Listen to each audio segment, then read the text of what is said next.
Night Moves by Kelly Reichardt is a minimalist and tense dramatic thriller that followed three radical eco-activists in Oregon. Yosh, played by Jesse Eisenberg, Dana, played by Dakota Fanning, and Hammond, played by Peter Sarsgaard. They plan and carry out the bombing of a hydroelectric dam to raise awareness about environmental destruction before facing the moral and practical consequences of their act. In Night Moves, Kelly Reichardt doesn't portray terrorists in the spectacular Hollywood sense, but rather ordinary individuals who slide into radical ideology. The trio's dynamic rests on an unstable balance between conviction, guilt, and neurosis. Here is an analysis of this three-person cell, placing Josh at the center of the psychological machinery. The trio's dynamic is a failing machine. The group is composed of three archetypes that together form a tragic mechanism. Harmon, played by Peter Sarsgaard, the ex-Marine, the know-how. He provides logistics and a cynical detachment. He is the only one who seems to have already severed ties with civil society. Dina, played by Dakota Fanning, is the financial backer and the idealist. A young woman from a wealthy background, she funds the operation. She is the emotional engine, but also the most fragile link, as her conscience eventually manifests physically, her skin reactions symbolizing her body's rejection of the crime. Josh, played by Jesse Eisenberg, is the pivot. He is the one who unites the other two, yet he remains the most opaque. Josh is clearly the central personality, the driving void.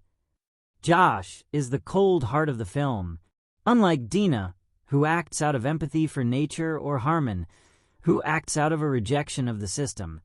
Josh seems to act out of a pathological need for purity and control. Paranoid silence is what may characterize Josh. Josh speaks little and observes much. His face is a blank slate upon which he projects a frightening intensity. His eco-terrorist commitment feels less like altruism and more like a deep-seated hatred for human mediocrity. Radicalism is an identity. For Josh, the world is corrupt, and only a radical act can cleanse it. He works on an organic farm and leads an ascetic life, but one feels it is never enough. He needs the act to feel he truly exists. He is the one who maintains pressure on Dina when she begins to waver. The shift toward the monstrous becomes more and more obvious with the development of the movie. While Dina collapses under the weight of the accidental death of a camper, Josh withdraws.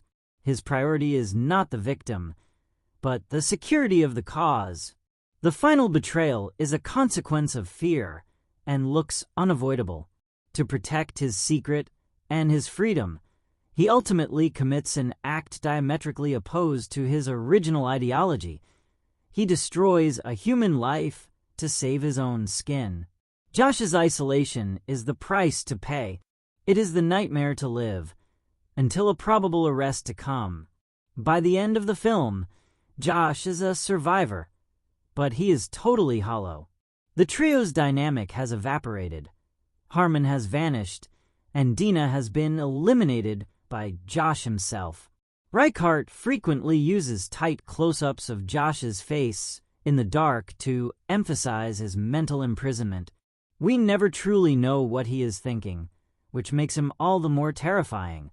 He is a fanatic of whom we see only the shell.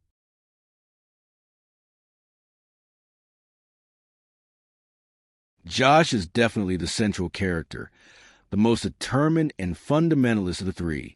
Taciturn, withdrawn, almost inscrutable, he embodies an absolute conviction in ecological emergency, scorning the more moderate approaches of other activists. He is the one who drives the project forward, organizes the details, and keeps pressure on his accomplices. He acts as a true catalyst for the sinister action, turning a radical idea into concrete, violent reality through his unshakable certainty and refusal to compromise. After the bombing, which unintentionally kills a camper, the film shifts to the aftermath. Josh sinks into deep distress, growing in pathological paranoia. He sees threats everywhere. In glances, casual conversations, silences, convinced the group will be exposed. This paranoia literally consumes him. Insomnia, hypervigilance. Evil calls it evil in an inescapable spiral. The first crime, the bombing, generates unbearable guilt in Dina, who cracks and becomes an uncontrollable risk to the group's secrecy. Josh, obsessed with preserving the secret in his own survival, then commits a second crime, the murder of Dina, to eliminate the perceived threat. This act is not avoidable within the film's logic. Once violence is introduced, it contaminates everything.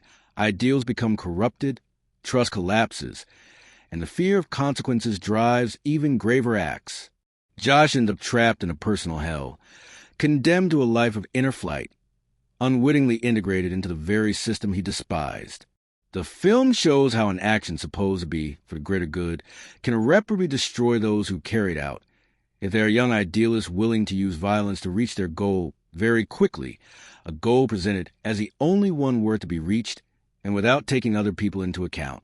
Fanatism is not a passion, it is a destruction.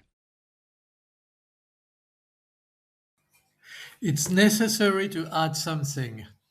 Kelly Reichardt has recently released her film The Mastermind in 2025.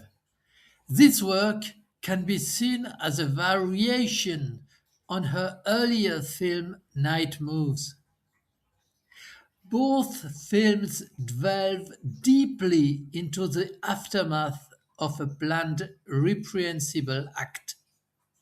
Both films focus on the psychological and relational fallout rather than the thrill of the crime itself.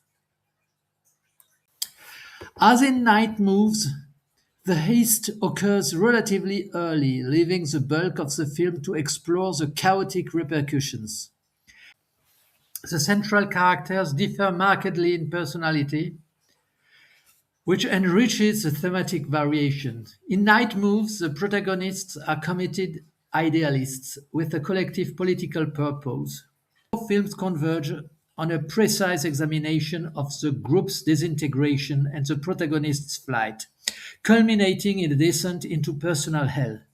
In each case, the planned transgression exposes underlying fractures.